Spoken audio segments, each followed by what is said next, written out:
네, 안녕하십니까? 네. 6조 7천억 중에서 미세먼지랑 재난복구가 얼마죠?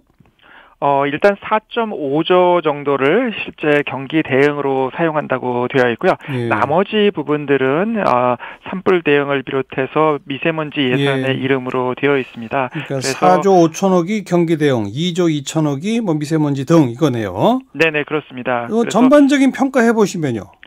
일단 현재 경기 하강 속도가 좀 빠른 편이거든요. 그래서 네. 실제로는 이거보다 좀 더 필요하지 않나 이렇게 생각이 들고, 그렇기 때문에 이번에 편성된 6조 7천억 원 정도의 추경 예산으로 경기 하강을 막기에는 좀 어려운 그런 상황으로 생각이 듭니다. 예. 최근에 IMF에서도 이제 권고를 통해서 GDP의 0.5% 수준인 한 9조 원 내지 한 10조 원 정도는 투입을 해야 될 정도로 한국 경기가 좀 가라앉고 있다, 이렇게 평가한 바가 있습니다. 맞아요. 그런데 오늘 홍남기 경제부총리가 6조 7천억은 순전한 추경 예산이다.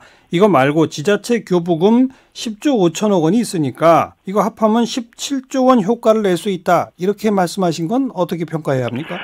이미 나가 있는 지자체 교부금은 사실상 예산으로 사용되는 부분이라고 볼 수 있기 때문에요. 예. 이 자체가 경기 부양에 사용된다고 보기는 기본적으로 어려울 것 같습니다. 예. 물론 더구나 이번에 나가는 예산의 상당 부분도 경기 대응이라고 보기가 좀 어려운 예산들이 많이 있습니다. 예. 예를 들어서 이제 실제 미세먼지 예산 같은 경우에도 예산으로 편성된 것 중에 상당 부분이 이제 산불 대응 관련된 부분이 또 있어서 예. 실제 미세먼지 예산이라고 보기는 어렵고요. 또 이 부분을 빼고 나면 말씀드린 것처럼 한 4조 5천억 정도만이 경기에 대응하는 부분이기 때문에 예. 이것이 큰 경기 부양 효과를 갖기는 좀 어렵다고 생각이 듭니다. 이제 그런데 이 규모 자체의 이슈도 있지만 실제로는 이제 항목이 과연 경기 대응에 충분히 역할을 할 것인가에 대한 문제 의식도 있다고 볼 수 있겠습니다. 항목에서는 뭐가 제일 큰 문제입니까?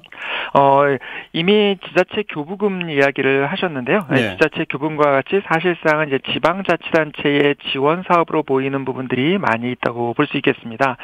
특히 노후 SOC를 교체하거나 여기를 보수하는 사업들은 사실상 이제 지방재정 예산에서 사용되는 그런 부분으로 보이고 있기 때문에 이것이 경기 부양 효과가 있다고 보기는 조금 어려울 것 같습니다. 그러니까 과거에 취로 사업이라든지 아니면 여러 가지 재정 사업들을 지방에서 하는 부분을 지원하는 사업으로 볼 수가 있기 때문에 물론 이 자체가 아예 효과가 없는 것은 아니지만 우리가 생각할 수 있는 것은 경기를 부양하기 위해서는 지출되는 정부 지출이 추가적인 효과를 거둬야 되는데 이제 그런 부분들은 좀 미흡하다고 보여지고요. 다만 이제 일부에서 그런 예산들이 발견되긴 합니다. 예를 들면은 지금 수출 같은 경우가 급락을 하고 있어서 이제 수출에 대한 지원 예산 이런 부분들은 그런 의미가 있다고 생각이 됩니다. 네. 그러니까 오늘 발표된 4조 5천억 경기부양용 추경 예산 안에도 노후 SOC 개선 차원의 지방으로 내려갈 돈들이 상당수 있다 이 말씀이잖아요. 네네, 그렇습니다. 그런데 그 노후 SOC 개선이라고 하는 게 바로 건설 경기를 좀 북돋아 갖고서 바로 경기에 좀 도움되는 거 아닙니까?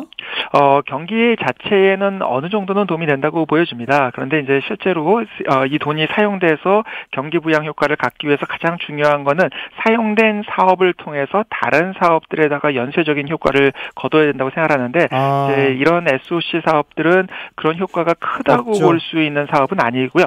또 하나 이제 문제는 액수 자체가 아까 말씀드린 것처럼 경기 대응은 실제로는 이 6조 7천억 중 가운데 한 3분의 2 정도인 4조 5천억인데 워낙 많은 사업들이 지금 이 안에 들어가 있습니다. 심지어는 미세먼지 관련해서 뭐 마스크를 지원하는 사업까지 해가지고 이게 지금 너무 많은 사업들이 다양하게 들어가 있기 때문에 이렇게 많은 예산을 여러 사업에 흩뿌리게 되면 실제로는 그 효과가 제한적일 가능성이 있다고 생각이 됩니다. 그러니까 액수도 적고 연쇄 효과도 적은데 투자된다 이 말씀인데 야당에서는 이걸 선거를 앞둔 선심성 예산이다 이렇게 비판한 거에 대해서는 뭐라고 답하시겠어요?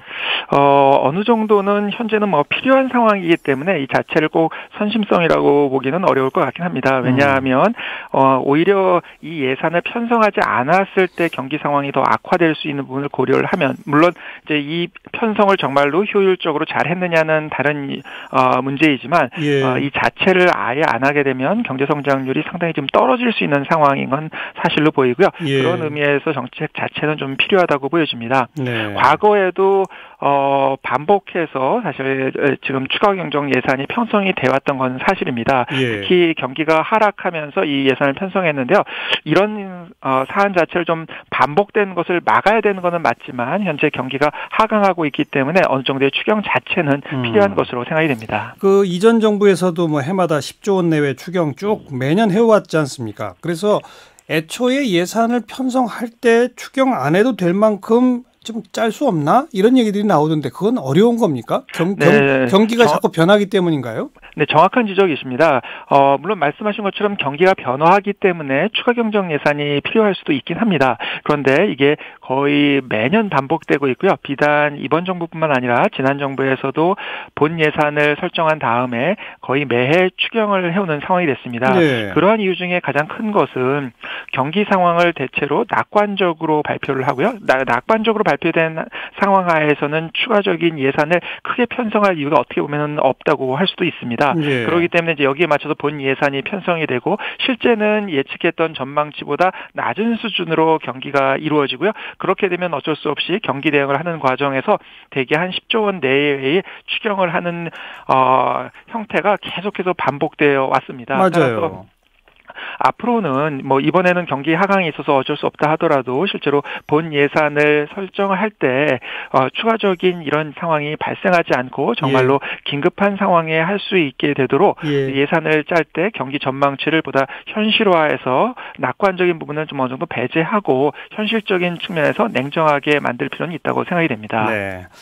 그리고 뭐 비록 저 규모는 좀 마음에 안 든다 하더라도 빨리 집행되지 않으면 또 사실 효과도 없는 거죠?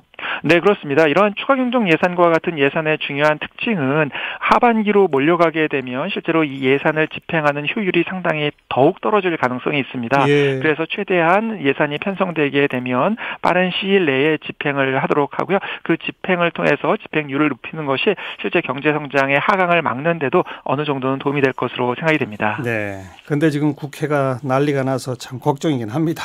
여기까지 듣죠. 고맙습니다. 네, 감사합니다. 연세대학교 경제학과 성태윤 교수였어요.